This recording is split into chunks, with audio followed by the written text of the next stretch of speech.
we are such a diverse industry. I think it'd be crazy not to be leaning into those different things as well. Then with that, it's essential to have, empathy and, a cultural understanding. That way then you've got that connection with your staff and with your guests as well. Back in February, we chatted to chef Sarah Cremona. She is the sous at Moke Dining on the Mornington Peninsula in Victoria. We covered a lot. What it's like to come into hospitality as a second career. Sarah has a background in HR. How she cracked Noma as her first restaurant job. And what she'd like to see change in an industry that is exciting and stimulating, but also troubled and can seem a bit stuck at times. Since we spoke, Sarah has been back in Copenhagen at the Mad Academy, an institution which sprang from the Noma ecosystem. The Mad Academy says of itself on its website that its courses in effective leadership and environmental sustainability offer the tools and inspiration you need to bring about positive change in your business and the world at large. Well, that sounds good. Sarah was in the leadership and business stream, which fosters a new paradigm where caring for people and financial health are valued alongside passion and craft. You'll level up your leadership skills, learn sound financial habits, and walk away with a toolbox for creating a workplace environment where all staff can thrive. That sounds excellent. So let's find out what is in Sarah Cremona's toolbox now. Welcome back to Dirty Linen, Sarah. Thanks, Dani. Nice to be back. It's been a hot minute. It has been, but you seem to have fitted in a lot in the past few months. So I really wanted to get you back on the show to find out all about it. Tell us about, the Mad Academy. Oh, gosh, where do I start? So I applied knowing that my chances were quite slim. Didn't think I would get in, got in. And then was over in Copenhagen for the April intake. So they curate about 30 people for an intake on one of the streams being business and leadership. And from it, it's a complete immersive leadership and business program. And I think it works really well because it's against this beautiful backdrop of the vibrant Danish culture, the sea of bicycles, and then you've got this whispering sort of, Michelin star background, of Michelin star restaurant background, where you've got, the promises of excellence and the pursuit of excellence all kind of cultivated into one very, diverse and I think culturally nuanced in Scandinavia, melting pot really. So it's been a lot. It's been lots of fun. In some respects, it's been very challenging in that task of having very upfront self-reflection. But I think it's done in such a way where it's looking at group engagement and inclusion and the ability to have that insight into our own inherent leadership and management styles as well, being the foundation of those building blocks for the week as well. So, it's been a lot. So, was it a week-long program? It was a week-long program. So 5 days, total immersion, right down to, getting a bicycle and having the ability to cycle around Copenhagen in the mornings to different coffee spots and cafes to have breakfast and Danish breakfasts before starting the day as well in the workshop facility. I mean, it's been a while since I've done any formal education. Perhaps that's obvious to anyone listening, but tell me what you actually learned. Like, were there subjects, were there assignments, were there lectures? Like, what was the model? All of it, Dani. I think that was the really cool part. So you had things where you had different sessions and seminars based on DEI, so like diversity, equality and inclusion, from identifying things like your unconscious social biases in a respect that you don't know what you don't know. So identifying those through to having a resident business owner for the week where you could, and we were really lucky and fortunate to have Monica Berg, who owns a bar in London called Taya and Elementary. And so she broke down her business model. You had seminars, you had workshops, you had on-site, I guess, what would you call them? Explorations into different businesses. So we went and visited a very long-standing cocktail bar. You had workshops, and then you also had lectures as well. So you had a full breadth and depth of everything that you could think of in terms of, leaning into different skill sets and different personality types and different sorts of ways in which information and education can get presented to you as well. I guess, whenever you're in a group setting and learning, the people that are around you, your fellow students, have a big impact on what's going on. I mean, who else was on the program with you?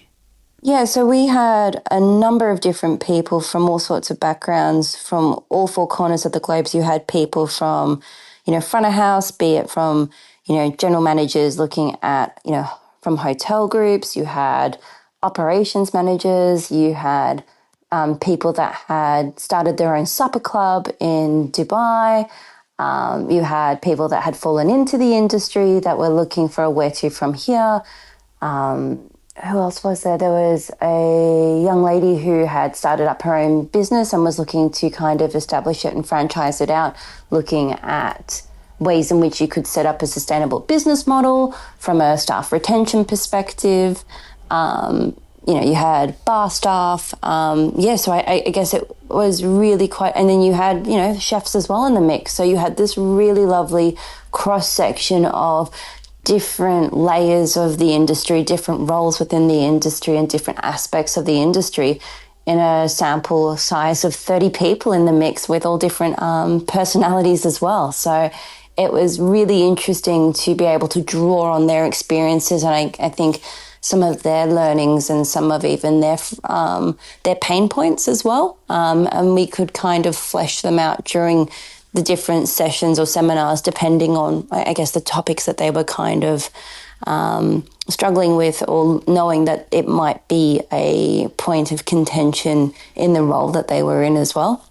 I mean, let's get specific. What were some of the things that you learnt, or what were some light bulb moments for you?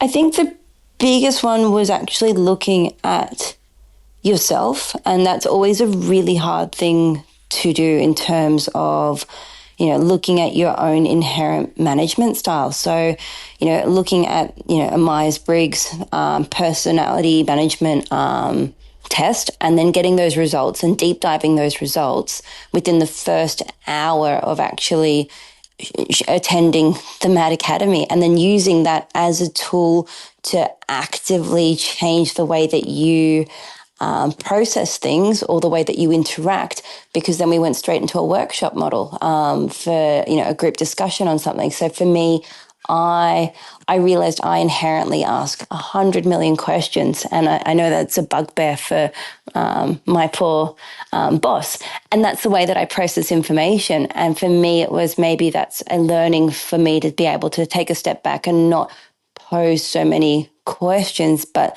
let the information kind of naturally come. There were things like, I think the biggest sort of takeaway point for me was a better understanding of authentic leadership and sustainability and diversity. And diversity not just being, cultural diversity or religious diversity, but also cognitive diversity, which I think we don't really think about, in fairness, when we look in our in a kitchen brigade, because we all need to follow a set of rules and have a certain outcome, and we all need to work a certain way. And I think that inherently pulls people with the same sort of cognitive mindset. And so I think those were some really interesting learning points, and how to build trust in an authentic way in terms of transparency and communication, and using business numbers and business acumen to actually look at creative solutions to to find a way to resolve certain pain points that we might have in the business through a business case that we had, and we got given a whole ledger and looking at ways and a scenario, and then workshopped for 2 hours ways in which you could actually look to resolve these issues, but also taking a step back and kind of going, well, what's a reactive approach?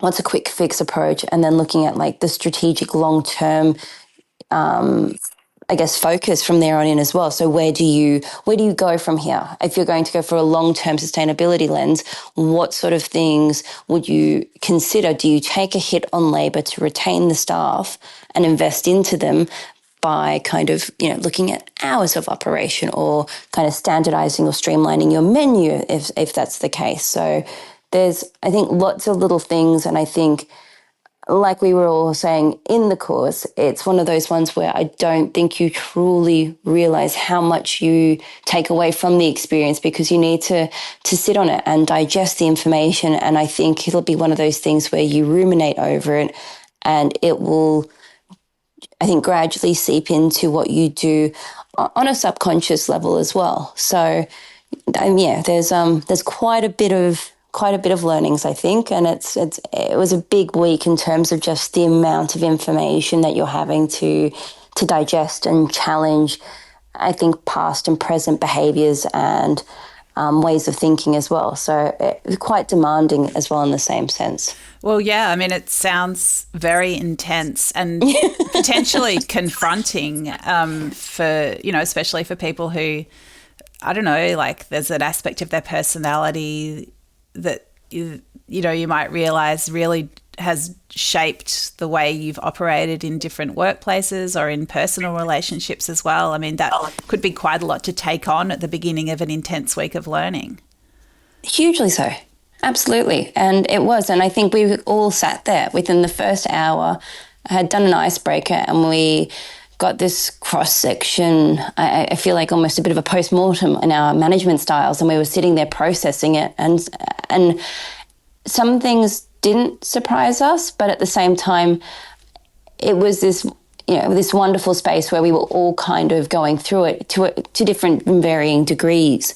And we all sat there and kind of went, well, how can we drive change within the industry if we're not even able to examine our own behaviours and recognise our own management tendencies, and then use this week as an ability and as a sandbox to be able to be aware of them and to recognise them. And so at times we'd call it out and be like, oh, sorry, I think I'm actually asking too many questions. Or it would be, are you, Sarah, are you okay? You look a little bit uncomfortable. It's, yeah, I am, because I want to ask 100 questions to pull the information out of you. But at the same time, I'm really trying to actively work on that. So it was this awesome opportunity where we were all using it to the fullest of its ability and kind of trying to, I think, make the most of it in a way, but also to identify those behaviours. But it wasn't, I don't think anything like growth comes with being in a comfort zone. I think the two are kind of bound together and intertwined, where that growth comes from, being uncomfortable, and having to lean into that discomfort as well. Was part of the selection process somehow finding out if you were open to being that vulnerable? I think it was more you had to submit a, what was it called? I think a declaration of intent. And so what makes you tick? Why do you want to come to the MAD Academy? What is it that you're looking for? And then they look at every single person's application and then kind of look at your experiences as well. And from that, then they'll actually curate the groups as well. So even though you may have put in on your application that there was a certain intake that you wanted being like mid-April intake, they might actually look and go, well, based on your declaration of intent and what you're looking to get out of it, we think you might be actually better suited to the date of, early April or late April instead, and think that this might be a more, more beneficial for you. So, there's a lot of time and consideration and vetting that goes into the selection process. And I think, it's like anything. I think if you are applying for anything that is like MAD Academy related, I think you're already hungry to be, comfortably uncomfortable, call it what you will as well. It's and it's one of those opportunities, and I think it's also some of the symposiums that they've done as well in the past with the with MAD in general, with what Renee Redzepi and Klaus Myers have done historically, is that it's always about, you know, postulating these big questions and kind of deep diving into them as well. You know, like a TED Talk. Like you don't attend them thinking that it's just going to be your run-of-the-mill sort of average vanilla sort of seminar. But at the same time, you know, it wouldn't exist if there wasn't these, I guess, these people within the industry and professionals in the industry kind of navel gazing, kind of going, there's got to be another way, or how do we change, or where to from here? Were you really impressed with the program? Do you think there's anything that they could have done differently or better?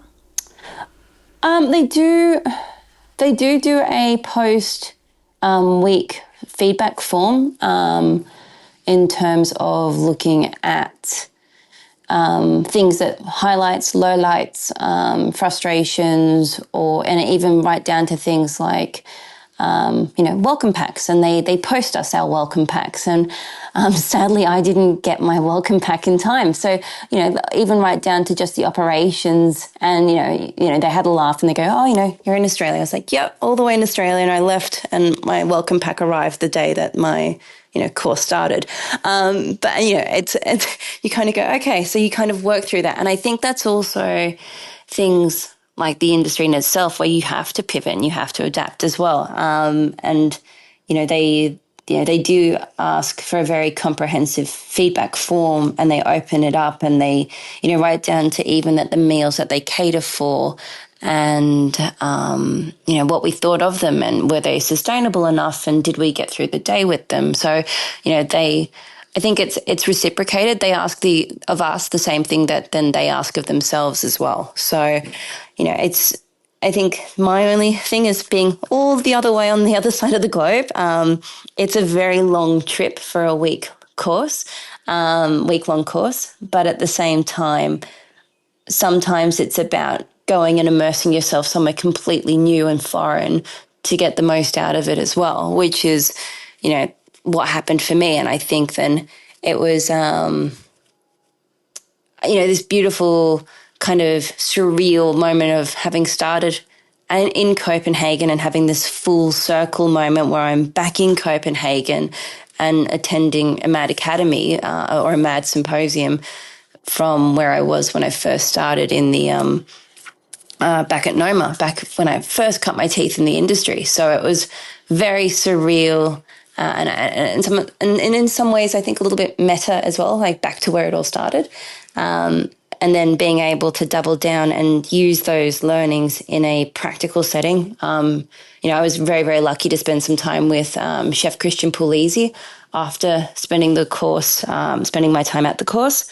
So being able to take all the information that we had and then apply it to a different business, a foreign business where I wasn't emotionally invested into in a way, it allowed for a really interesting lens to look through how, you know, he runs his business, and are these things sustainable, and is this an innovative way to operate, and how have you stood the test of time pre-COVID versus post-COVID, and you know, what are your pain points in the business? And I was really lucky to spend a really immersive week with them off the back of the MAD Academy to, you know, to ask those questions of management, and to have someone like, you know, Christian Puglisi actually be so generous with not only his time, but his management's team's time as well.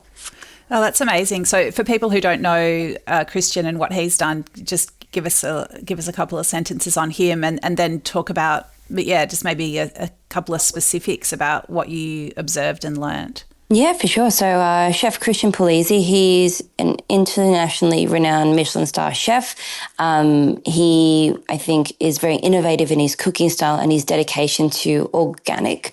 I believe he's was the first, or one of the first, to lean into a fully organic, sustainable Michelin star venue and group, being that he had Relay at the time, and then distilled it down to having other ventures and venues like Mirabelle, which was originally a bakery, through to Beast, which is a Italian pizzeria as well. So I know it was very interesting to see how he's stayed true to his values on sustainability and quality and business practices as well. So whilst I was there, I was able to get a really cool cross-section of how the business operates. So through from, they get raw Danish milk, that's organic, into the venue, and they process it for everything to do with cheese. So they will use it for mozzarella through to shaping burratas, and then that will actually be used on the menu for the pizzas and the pizzeria. I spent a day doing the charcuterie with the in-house resident butcher. So we were making, 4-kilo logs of andouille. I don't really know any other way to describe it, but having to do charcuterie with them and mincing pork to make this amazing amount of produce that they go through in a week, and just seeing the sheer volume sizes of that, through to spending a day with their general manager, their head chefs, and even their PR, social media, events and marketing team as well. And then getting to shadow Chef Christian Puglisi for a day as well. So it was a lot. And I think it was really interesting to see the way in which they've had to adapt their shifts in mindset, looking at things like, do you pull everything back in a little bit to have a multifaceted outlet within one building? So you've got Beast, you've got the bakery component of Mirabelle, you have Mirabelle itself, which is more like a Sicilian all-day dining space, and then also getting to be exposed to an opening of another outlet within the building, which was Reno Vino Fino, I think, which was or is now a new high-end wine bar that they're opening upstairs, and kind of looking at how do you have that staff retention and sustainability by creating organic growth within the business, by literally having different outlets and different offerings, so that then, if you're a chef and you're wanting to expand your wine knowledge, you could then lean into doing some stuff within the wine bar. And if you're front of house and you're looking for a bit more stretch operationally, that then maybe going into something like Beast, which does on a quiet day 160, 170 covers for dinner, looking at the logistics of that as well. So it's really, and then, having some simpler offerings, so that then you've got people that are, learning, and, apprentices and trainees, so that they're getting exposed to a really amazing cross-section of what the business can offer them, but also then what the industry, I think, as a collective can offer them as well. It sounds amazing. Do you find that the conversations people are having in that ecosystem of businesses were similar to the conversations people are having in Australia? There's constant talk of costs and wages and customers spending less, or is it a completely different environment over there? I think in some ways it's a similar pain points, and I think in one way it's reassuring in that it's not just Australia in a silo that's having these frustration points, but then it postulates a bigger question as a collective. I think the really interesting thing that they've been doing in Denmark is the ways in which they've had to adapt that mindset of pre-COVID versus post-COVID, how to implement work-life balance within. And they've legislated that in terms of having compressed work weeks because of the inherent nature of the hours that the industry is demanding of us. So there's interesting ways in which the government has done those through an industrial instrument. I think also you look at the way in which Chef Christian Puglisi operates his business, and he is looking at ways in which he will take a hit on the extra labour cost because of what it is that he values within his own business model, being that everything is handmade in-house, And so you will naturally have a higher labour cost associated with that. It's interesting to see that there's still the same dynamics and same shifts we're seeing here over there.